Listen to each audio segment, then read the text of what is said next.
Voilà, donc nous bénissons le Seigneur pour chacun d'entre vous qui nous écoutez donc au près comme au loin vis-à-vis de la parole de Dieu. Et nous sommes heureux évidemment donc de nous tourner ce matin vers un passage des Saintes Écritures très important. Et j'ai intitulé ce message « On portait un mort en terre ». On portait un mort en terre. Luc chapitre 7, si vous voulez bien.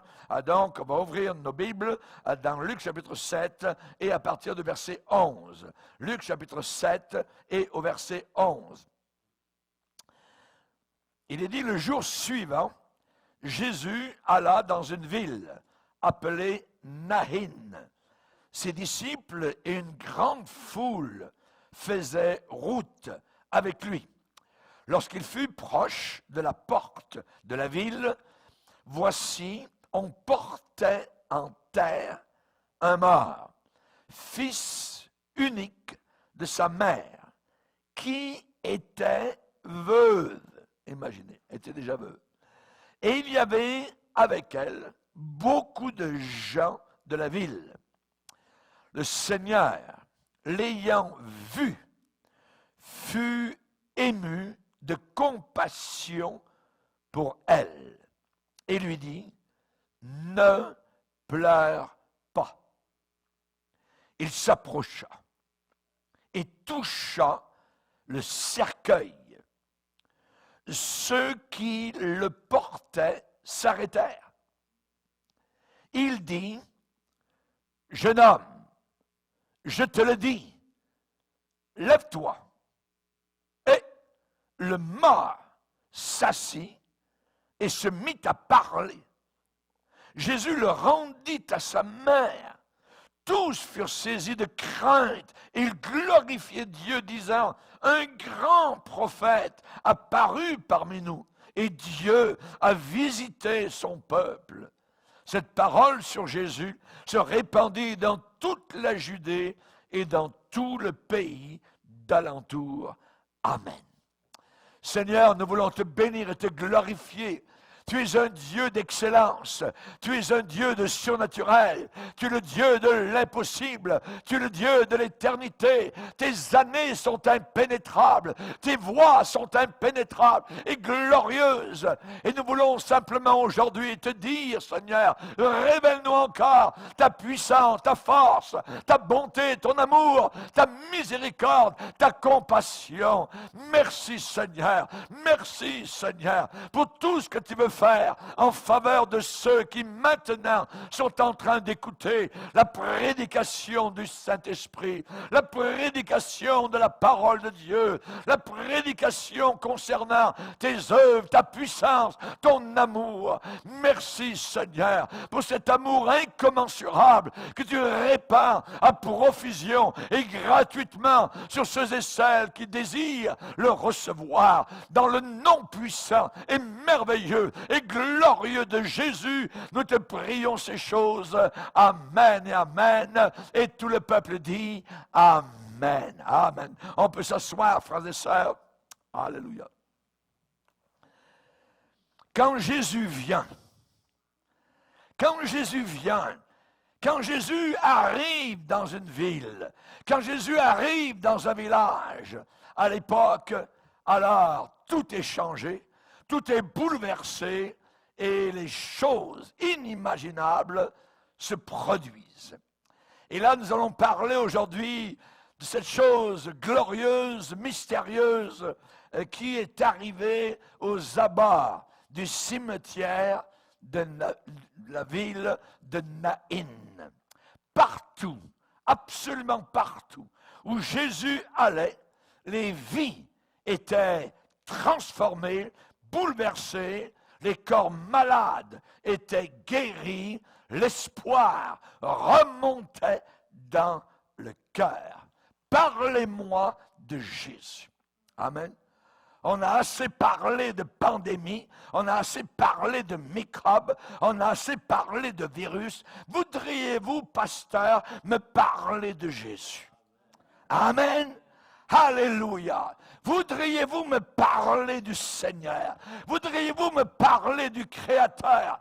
Voudriez-vous me parler de celui que je vais rencontrer un jour et avec qui je vais vivre pour l'éternité, sans aucune peur, sans aucune crainte, sans aucune terreur? Alléluia. Merci Seigneur. Merci Seigneur. Jésus n'a jamais eu aucun échec. Aucun échec. Alléluia.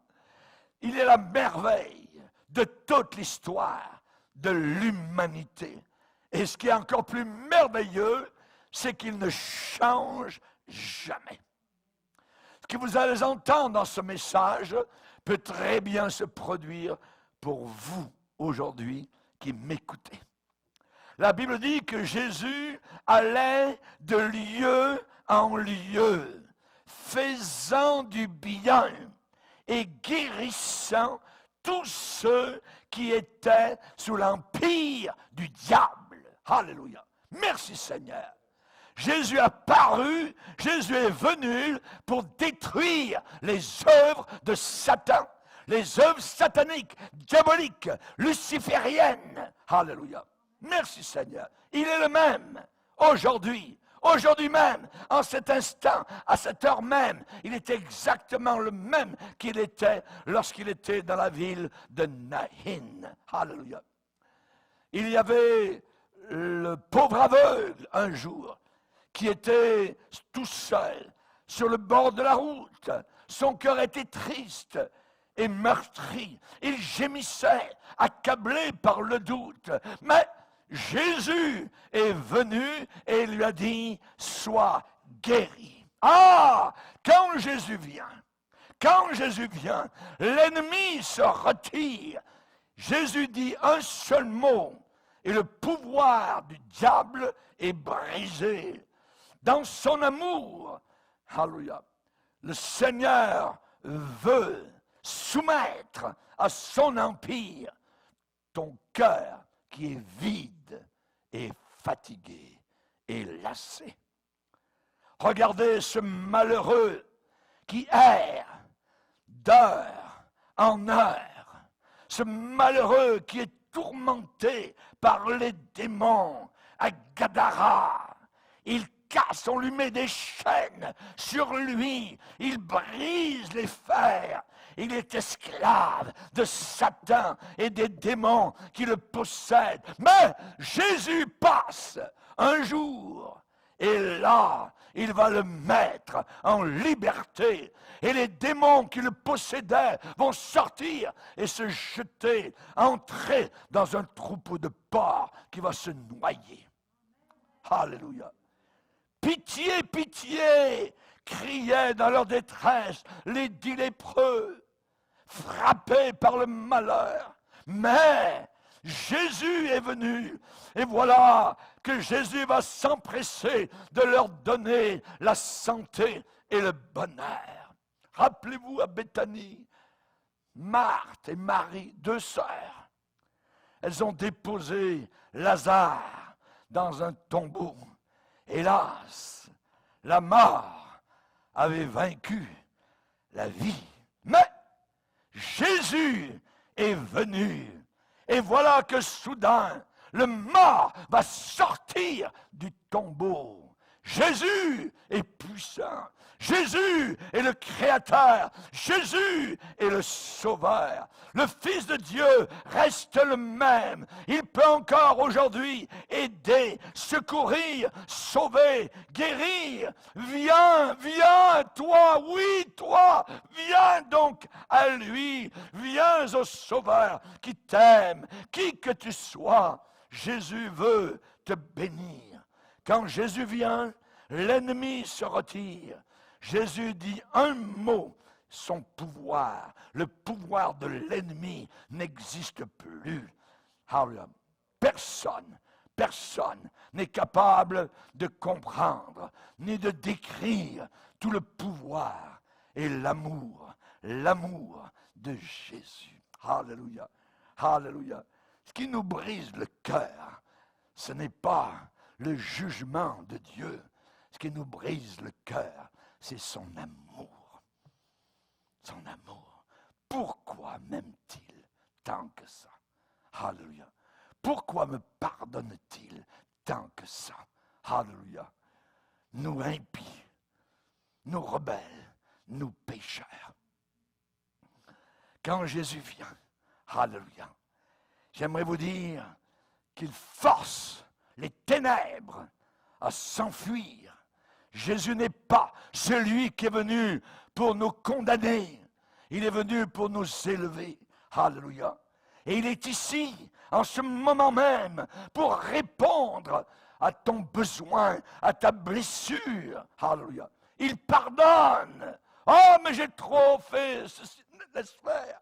Regarde à la croix, regarde sur celui qui a été cloué, celui qui a porté ton péché. Alléluia. Il pardonne, il aide, il guérit, si tu veux le laisser agir. Je vais vous parler aujourd'hui de cette histoire qui est arrivée à Naïn. La Bible dit d'exalter le Seigneur, de ne pas oublier ses œuvres. C'est une de ses œuvres qu'il a accomplies et qui est dans la Bible. Capernaum était une ville à l'époque de Jésus. La ville où habitait Pierre. Pierre, celui qui est devenu l'apôtre, qui était un pêcheur de poissons auparavant. Et Capernaum se trouvait à l'extrémité nord de la mer de Galilée. Et Jésus avait passé là, dans cette ville, une journée épuisante. Là, il enseignait de grandes foules. Là, il guérissait. Là, il avait même guéri le serviteur d'un centurion romain.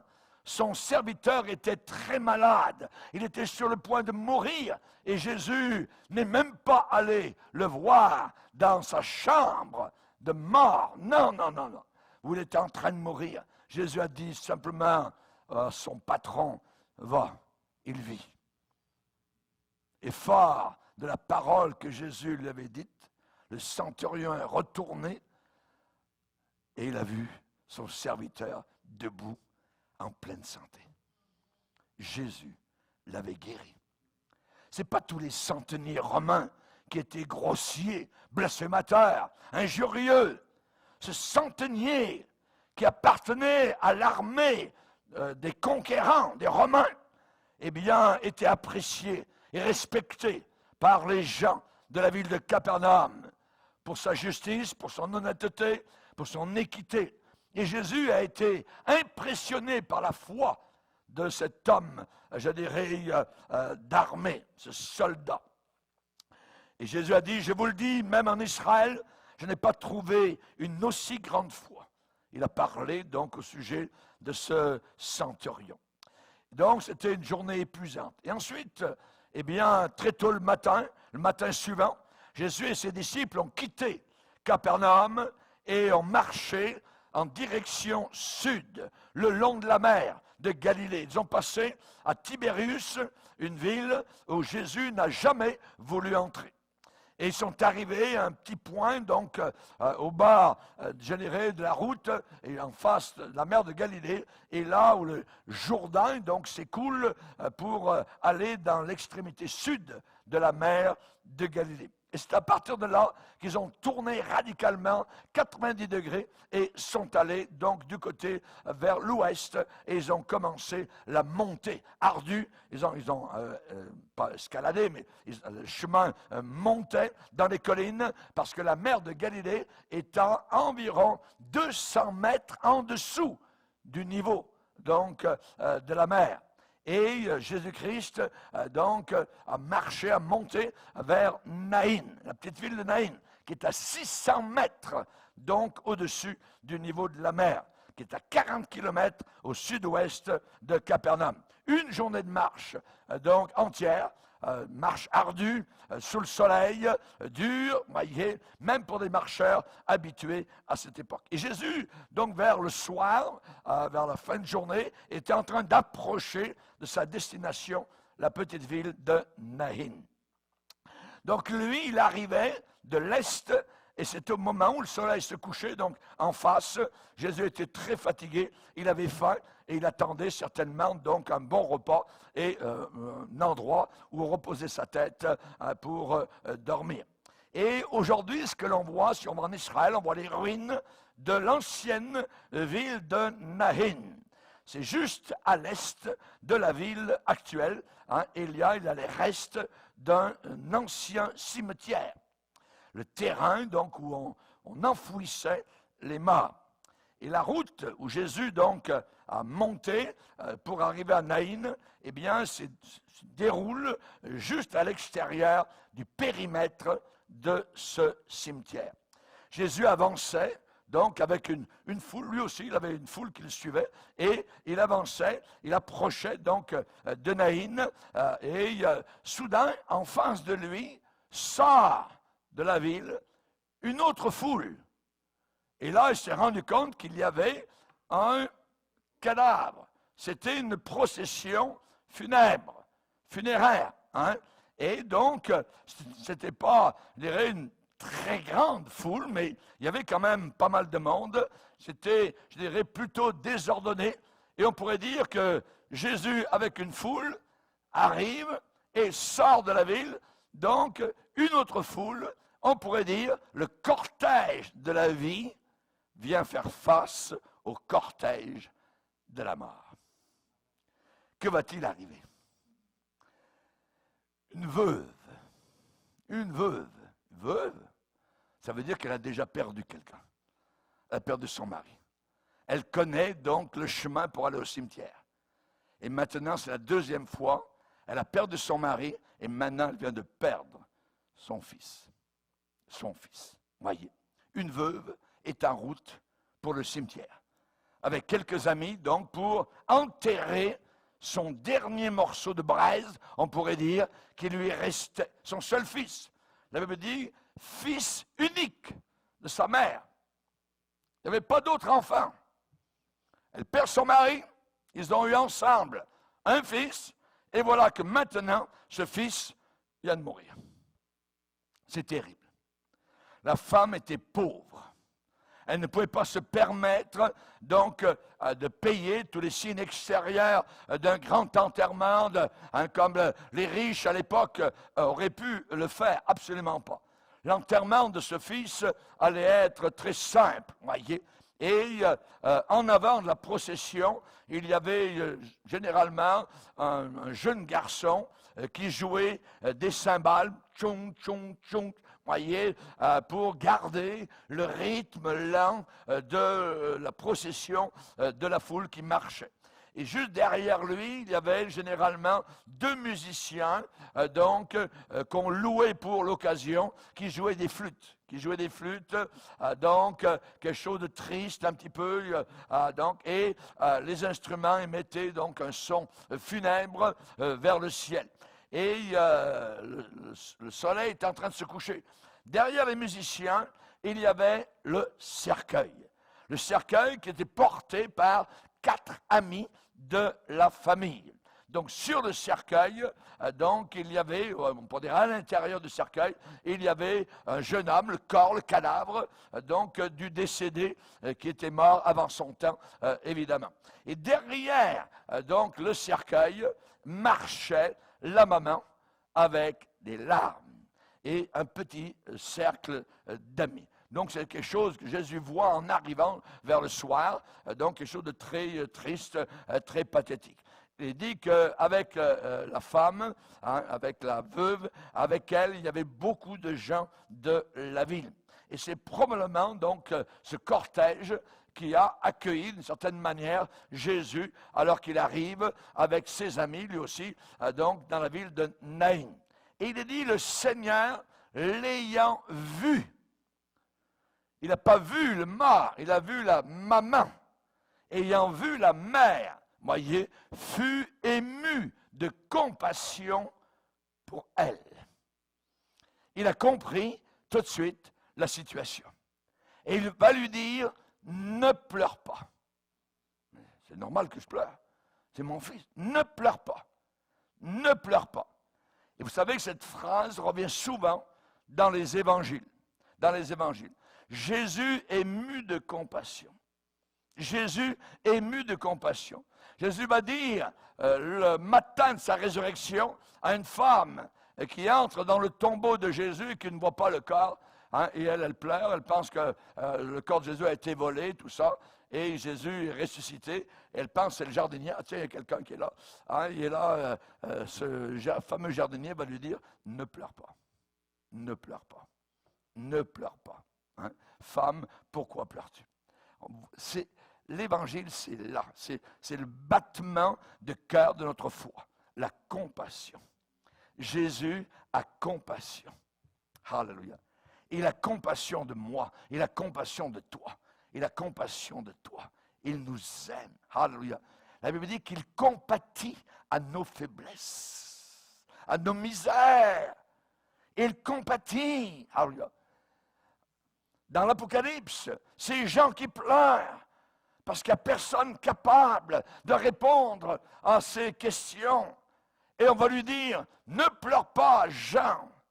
Le lion de la tribu de Juda a vaincu. Alléluia. Ne pleure pas, Jean. Quand notre cœur est lourd de tristesse, est-ce que Jésus se soucie? Quand notre cœur souffre trop profondément, c'est bien différent de la gaieté ou de chanter. Quand notre cœur est pressé, oppressé, opprimé par un fardeau, par les soucis de détresse, est-ce que Jésus le sait? Est-ce qu'il se soucie? Quand le chemin est long, difficile, j'aimerais vous dire oui, il se soucie. Je sais qu'il se soucie. Son cœur est touché par ma douleur. Quand les jours sont fatigants de lassitude, quand les nuits sont longues et mornes, je sais que mon Sauveur prend soin. Il veille, il est là. Il n'est pas là-haut quelque part à des millions de kilomètres. Non! Il est aussi proche de toi que ton souffle. Aujourd'hui, il y a tellement de besoins pressants. Aujourd'hui, il y a tellement de fardeaux qui sont pesants, lourds. Est-ce que vous vous sentez seul? Est-ce que vous n'êtes pas désiré? Ou vous avez été rejeté, exclu? Vous sentez, comme David a dit un jour dans un psaume, je suis comme un oiseau solitaire. Peut-être qu'il a vu quelque part, depuis le palais royal de Jérusalem, un petit oiseau qui s'est posé tout seul. Et tiens, ouais, c'est pas mal moi. Est-ce que vous sentez un peu comme cela? La Bible dit, déchargez-vous. Déchargez-vous. Dans le mot déchargez-vous, il y a le mot charge. Eh bien, déchargez-vous de tous vos soucis sur lui, parce que lui-même prend soin de vous. Lui-même, en personne. Alléluia. Peut-être que vous avez conclu, vous avez tiré la conclusion, finalement, ça ne sert à rien, personne ne me comprend, personne ne se soucie. Et c'est avec cette idée-là que certains sont allés jusqu'aux portes de l'enfer en se suicidant. C'est abominable. Je vous arrive aujourd'hui avec une bonne nouvelle. Alléluia. Bonne nouvelle. Jésus-Christ se soucie de toi, personnellement, comme si tu étais la seule et unique personne sur toute la face de la planète Terre. Il se soucie de toi. Alléluia. Il prend soin. Oui, il prend soin.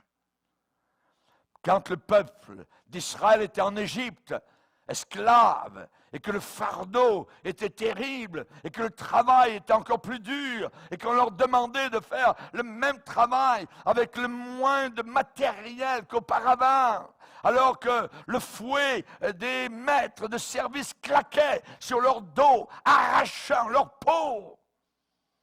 Dieu a dit à quelqu'un qui était à des centaines de kilomètres dans le désert, j'ai vu Moïse, j'ai entendu leurs cris, je connais leur douleur, je suis descendu pour délivrer. Alléluia. Dieu voit, Dieu connaît, Dieu est descendu. Dieu est descendu. C'était le créateur du monde qui était sur la croix. Imaginez. Dans Ésaïe, au chapitre 66, verset 2, le Seigneur va dire, voici sur qui je porterai le regard, sur celui qui souffre et qui a l'esprit abattu. Dieu a ses regards sur toi maintenant. Toi qui as l'esprit abattu, toi dont le cœur est totalement brisé, dévasté, où le diable t'a laissé comme un désert, comme un gouffre béant. Rappelez-vous la femme qui est venue par derrière, alors que Jésus était là, dans une maison un jour. Elle est venue, et la Bible dit qu'elle a mouillé de ses larmes salées les pieds de Jésus. Jésus ne l'a pas rejeté. Le maître de la maison, voyant cela, pensait quasiment dire, hey, Jésus, là, ça va un peu trop loin, là. Non, laisse-la faire. Elle souffre, et elle m'aime.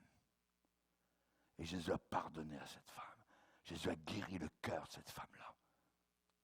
Elle a mouillé de ses larmes les pieds de Jésus. As-tu déjà mouillé de tes larmes les pieds de Jésus? C'est un moment merveilleux. Aussi merveilleux, mystérieux, miraculeux que Moïse devant le buisson ardent. La Bible dit que le Seigneur n'a aucun mépris pour les peines du misérable. C'est merveilleux de pouvoir voter pour un premier ministre ou un chef de gouvernement,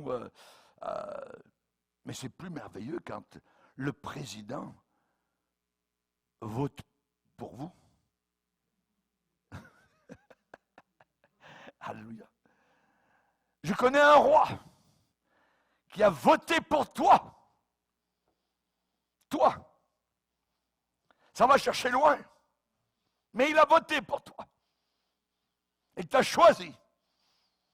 Il t'a élu. Alléluia. Et ce roi a donné sa vie pour toi. C'est un fait établi éternellement. Personne n'a jamais autant pris soin de toi, autant que Jésus-Christ le fait en ce moment même. Vous dites, pasteur, j'ai péché. Eh bien, le Seigneur répond. Il va dire, venez et plaidons, dit l'Éternel. Si vos péchés sont comme le cramoisi, ils deviendront blancs comme la neige. Alléluia. Comme la neige. Romains chapitre 5 nous dit, Dieu prouve son amour.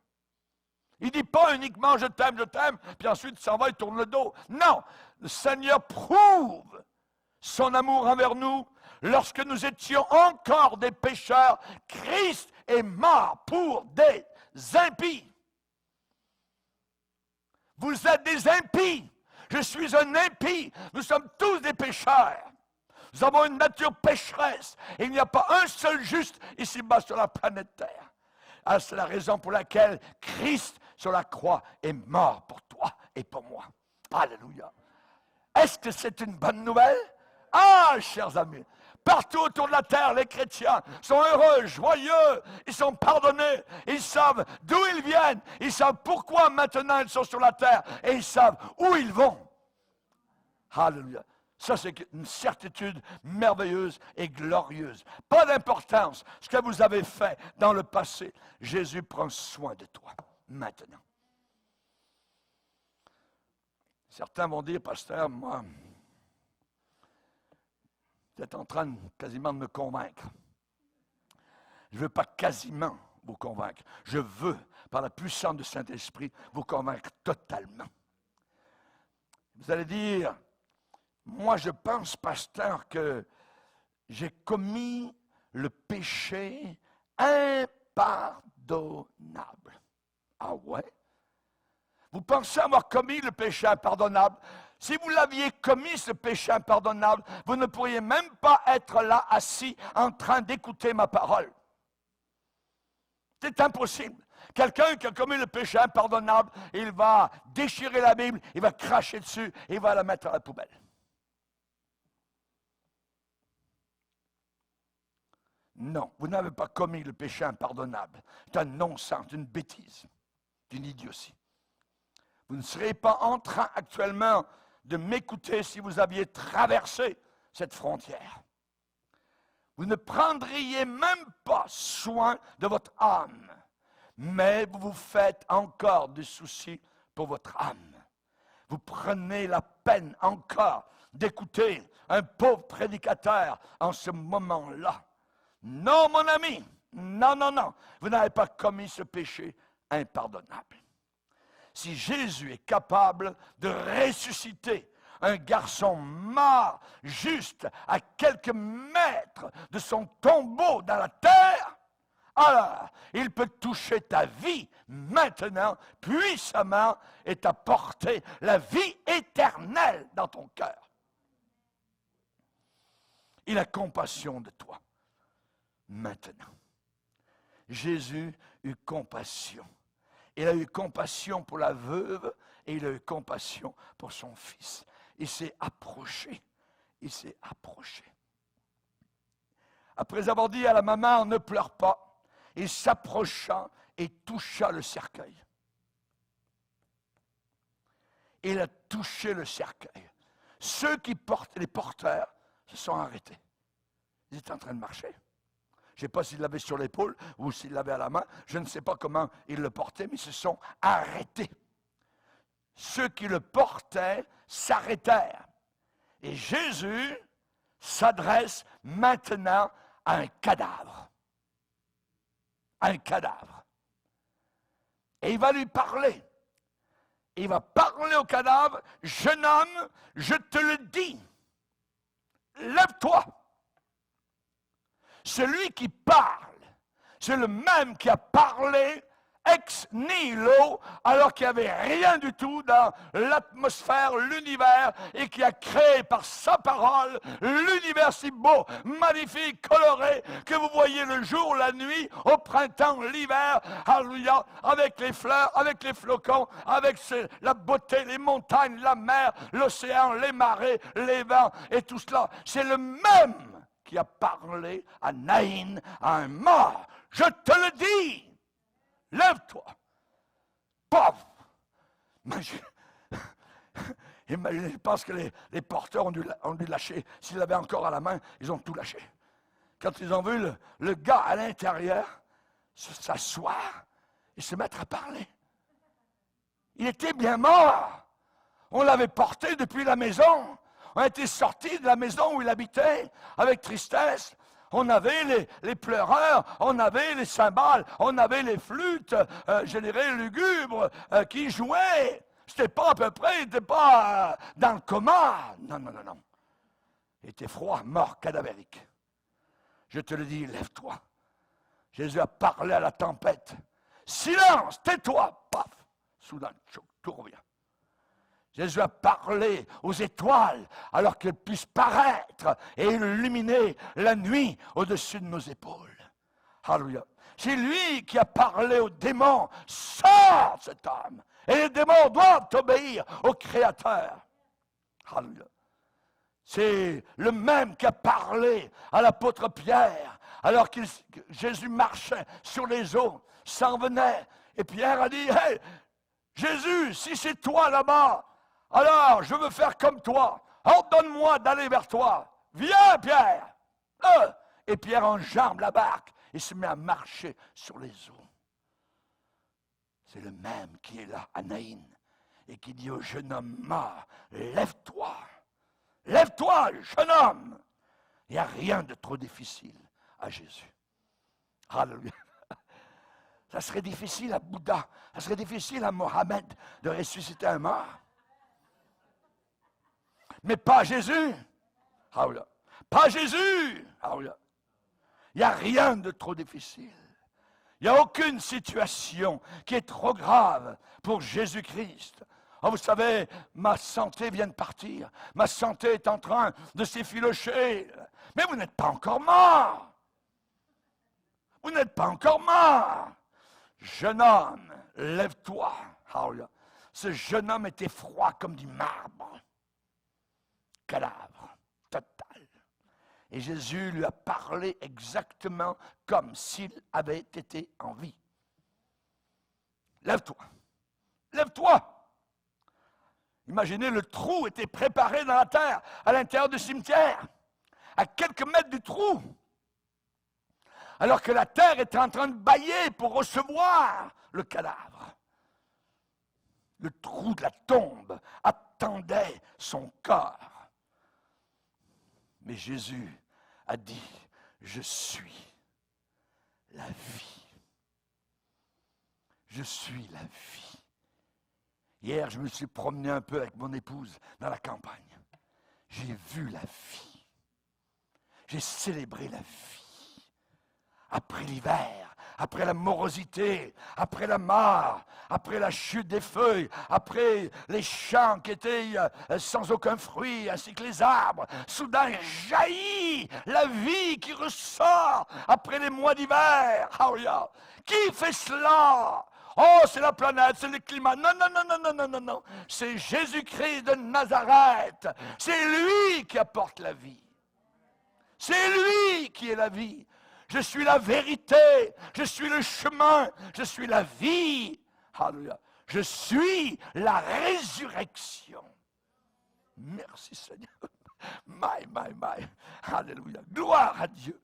Que Dieu soit béni. Il est capable de restaurer ce qui a été cassé.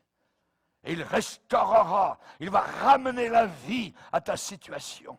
Jeune homme, jeune fille, homme, femme, toi qui m'écoutes, lève-toi. Lève-toi, lève-toi, sous l'impulsion du Saint-Esprit. Alléluia. Et il dit, et le mort s'assit. Ça va pas bien ces mots-là. Un mort s'assoit. Et le mort s'assit et se mit à parler. Et se met à parler. Alléluia. Imaginez. Et Jésus le rendit à sa mère. Et Jésus le rendit à sa mère. Tous ceux qui ont vu ça ont été saisis de crainte. Saisis de crainte. Quand le jeune homme s'est assis, ses amis certainement ont échappé par terre. Le cercueil, c'est inimaginable. C'est étonnant qu'il reprenne vie juste pour se faire casser le cou. En tombant par terre. Non. Si j'avais été un porteur, soudain, imaginez, le couvercle s'ouvre et le corps s'assoit, j'aurais peut-être moi aussi échappé, peut-être le cercueil d'un côté. Techniquement, ce n'est pas une résurrection. Ni le Fils ni la fille de Jairus, qui a été relevée des morts, ni Lazare. Pourquoi? Ces trois-là, le jeune homme de Naïn, la fille de Jairus, celui qui tenait la synagogue, et Lazare à Béthanie, ont été ramenés les trois à la vie depuis la mort. C'est vrai. Mais ces trois personnes sont mortes de nouveau, plus tard. Mais quand quelqu'un est vraiment ressuscité, alors c'est avec un corps glorifié, et ce corps glorifié ne peut jamais plus mourir. Alléluia. Gloire au Seigneur. 1 Corinthiens chapitre 15 va vous en parler de long en large. Jésus-Christ, il est lui les prémices, il est les premiers fruits de la résurrection. Et il ne meurt plus. Il ne meurt plus. Il ne peut plus mourir. Quand Jésus est sorti du tombeau de Joseph d'Arimathée, il est sorti avec un corps glorifié. Les disciples l'ont touché. Les disciples ont pu manger même avec lui. Jésus a dit, donnez-moi à manger, vous allez voir. Et pourtant, il était arrivé alors que les portes étaient barrées partout. Et pof, il est arrivé au milieu. Il a passé par où? Il avait un corps glorifié. Il a mangé du poisson avec eux. Il a pu boire avec eux. Alléluia. C'est quelque chose de formidable. Alléluia. Et nous aurons comme lui, nous aussi, pour l'éternité, un corps glorifié, en pleine et totale santé, qui ne pourra plus avoir de défaillance, qui ne pourra plus être malade et qui ne pourra plus jamais mourir. La Bible dit, il n'y aura plus de mort, il n'y aura plus d'enterrement, une fois que nous serons entrés dans l'éternité. Merci Seigneur. Et en tant que chrétiens, nés de nouveau, nous faisons partie de cette première résurrection. Alléluia. La même que celle de Christ. Un jour, nous allons tous ressusciter. Si l'esprit de celui qui a ressuscité Christ d'entre les morts habite en vous, il rendra la vie à vos corps mortels. Il rendra la vie à vos corps mortels. Apocalypse chapitre 20, verset 6, « Heureux et saints ceux qui ont part à la première résurrection. » La deuxième mort, qui est l'enfer, n'a pas de pouvoir sur eux. Pas de pouvoir sur nous. À l'enlèvement, lorsque l'Église va être enlevée de la planète Terre, soudainement, à l'enlèvement, qu'on soit mort ou vivant, nous serons emportés comme une flèche dans la présence de Christ. Nous serons vraiment ressuscités. La mort n'entrera plus jamais dans notre existence. Alléluia. Et on n'aura plus jamais affaire avec un croque-mort. Amen. Avec un entrepreneur de pompes funèbres. Merci Seigneur. Jésus a dit, mes brebis ne périront jamais. Amen. Si quelqu'un garde ma parole, alléluia, je le préserverai. Merci Seigneur. Et Jésus a parlé donc à ce corps mort, à Naïn. Il a parlé et il lui a dit, lève-toi, lève-toi. Je vais vous lire, on va lire ensemble un passage. Regardez dans Jean, l'évangile de Jean, chapitre 11. Jean chapitre 11. Les versets 25 et 26. C'est une promesse. Et Dieu ne peut pas mentir. Je vous ai dit l'autre jour qu'il y a une chose que Dieu ne peut jamais faire. Tout est possible à Dieu, c'est vrai, sauf une chose, qui lui est impossible à faire. Il ne peut pas mentir. Amen. Verset 25. Je suis la résurrection et la vie. Celui qui croit en moi vivra quand même il serait mort. Et quiconque vit et croit en moi ne mourra jamais. Jamais, jamais, jamais, jamais, jamais, jamais, jamais, jamais, jamais, jamais, jamais. Alléluia. Jamais. Imaginez que vous arrive une idée suicidaire au ciel. Impossible. Vous ne mourrez jamais. Jamais. Est-ce une bonne nouvelle? Mais certainement, certainement. La puissance des paroles de Jésus est incroyable. Amen. Incroyable. Vous savez, aujourd'hui, il y a des fausses doctrines qui circulent dans l'Église et qui disent qu'avec vos paroles, vous pouvez créer ce que vous voulez. Dites-le et ça va arriver. Complètement faux. Si vous croyez aux balivernes, croyez ça. Ça n'existe pas. Voyez. Jésus, lui, a une puissance avec sa parole. Mais pas nous. Pas nous, absolument pas. Nous n'avons pas la même puissance avec nos paroles. Je ne le crois pas. Certains ont essayé de nous le faire croire, voyez. Mais l'évangile véritable, ce n'est pas une fable. Il y a des chrétiens qui croient aux fables, hein, et se détournent de la vérité. Nous ne croyons pas des contes de fées. Alors essayez de créer une petite planète si vous voulez. Vous n'arrivez jamais. Certains croient que nous sommes des petits dieux. Croyez-le si vous voulez, mais vous croyez un mensonge. Vous l'avez avalé. Vous avez avalé la paille, vous avez avalé la ligne à pêche, vous avez avalé le verre, tout. Vous ne serez jamais des petits dieux. Jamais. Il y a uniquement Dieu qui est Dieu, qui a une nature divine. Et nous n'avons pas de nature divine. Il n'y a que le Seigneur qui en a. Si Jésus déclare une parole, alors mon diable, mon Satan, fait bien attention. Ciel et terre passeront, mais mes paroles, a dit le Seigneur, ne passeront pas. Ne passeront pas. Le cri de victoire, quand il va venir, ça va être un cri total, un cri de triomphe. Quand il va déchirer les cieux pour nous emmener à la maison. Paul nous dit qu'il y aura un signal donné. Signal. Il va y avoir un signal qui sera donné à la voix d'un archange et au son du chauffard de Dieu, la trompette de Dieu. Les morts ressusciteront. Et nous, les vivants, tchouk, on monte dans les airs. Alléluia. Avec un seul mot de sa bouche, Jésus-Christ va ouvrir toutes les tombes fermées de tous les chrétiens sur la terre et de tous les siècles. La mort qui pendant des siècles disait « donne, donne, donne ». La mort va s'entendre dire « maintenant à toi de donner, laisse partir, laisse aller ».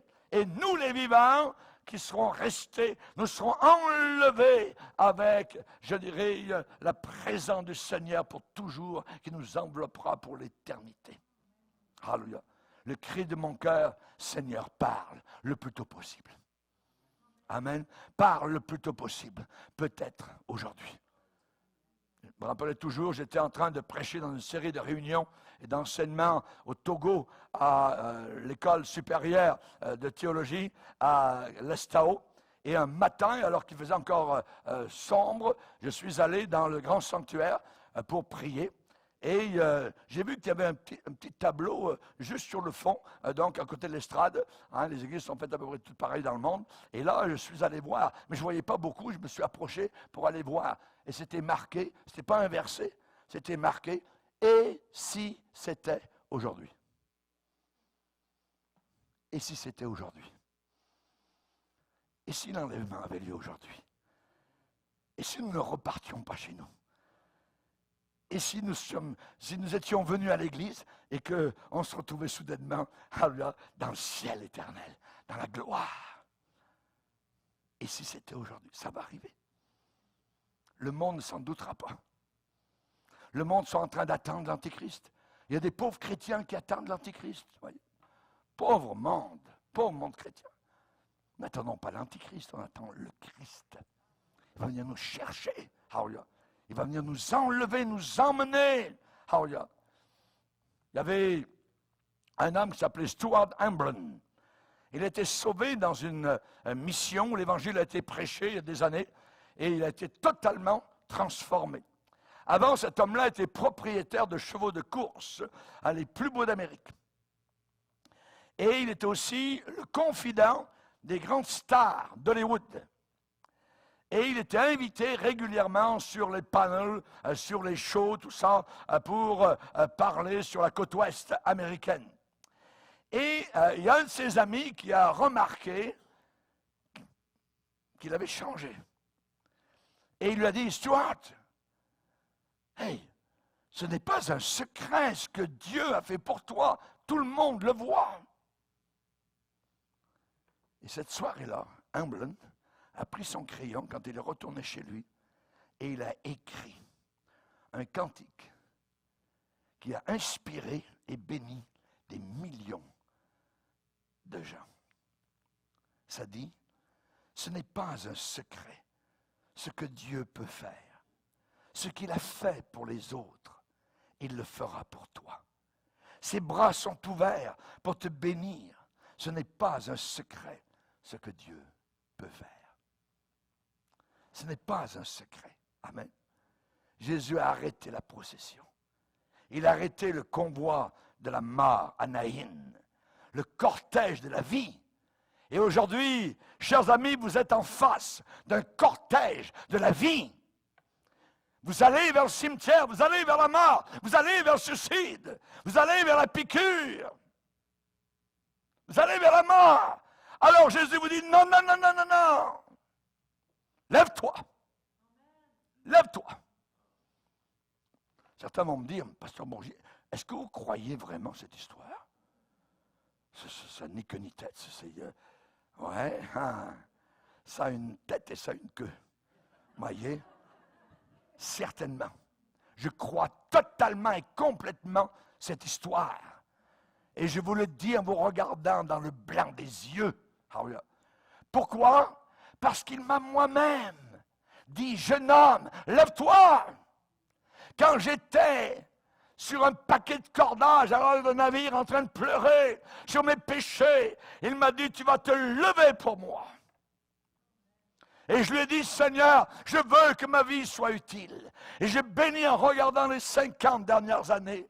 C'est la plus belle vie que l'on peut avoir, parce que la vie éternelle ne commencera pas là-haut dans le ciel. Elle commence le jour où vous donnez votre vie à Jésus-Christ, ici-bas sur la planète Terre. Alléluia! Alléluia! Gloire au Seigneur! J'ai vu, je peux vous le dire, j'ai vu Jésus-Christ amener des centaines de gens à la vie éternelle. Il le fait encore maintenant. Jésus arrête aujourd'hui la procession funéraire, ta propre procession. On est en train de t'emmener tranquillement vers la mort, vers la mort. Jésus t'a vu, Jésus te voit dans ton état piteux et misérable. Il a compassion, il est ému, il se soucie tellement de toi. Il marche directement vers toi maintenant et il te dit, lève-toi, lève-toi. Baissons nos têtes et prions. Seigneur, nous sommes en ta présence. Seigneur, nous savons, nous ressentons, Seigneur Jésus, alléluia, comme lorsque le tonnerre, alléluia, est en train de gronder et que les animaux ressentent l'orage. Nous aussi, dans nos âmes, nous ressentons ta présence. Seigneur, tu veux amener des âmes à toi. Tu veux sauver en cet instant. Alors je prie pour ce jeune homme. Je prie pour cette jeune fille. Je prie pour ce drogué. Je prie pour cet alcoolique. Je prie, Seigneur Jésus, pour celui qui est pris par Satan dans les sciences ésotériques. Délivre-les, Seigneur. Casse, brise. Alors que le diable est en train d'emmener ces gens vers la mort éternelle, vers l'enfer éternel, vers le feu éternel. Oh, s'il te plaît, Seigneur, arrête le convoi funèbre et sauve encore par la puissance de ta compassion et de ton amour. Lève-toi, mon ami, maintenant, et dis avec David, je ne mourrai pas, je vivrai. Amen. Et tout le peuple dit, Amen. Levons-nous ensemble devant le Seigneur.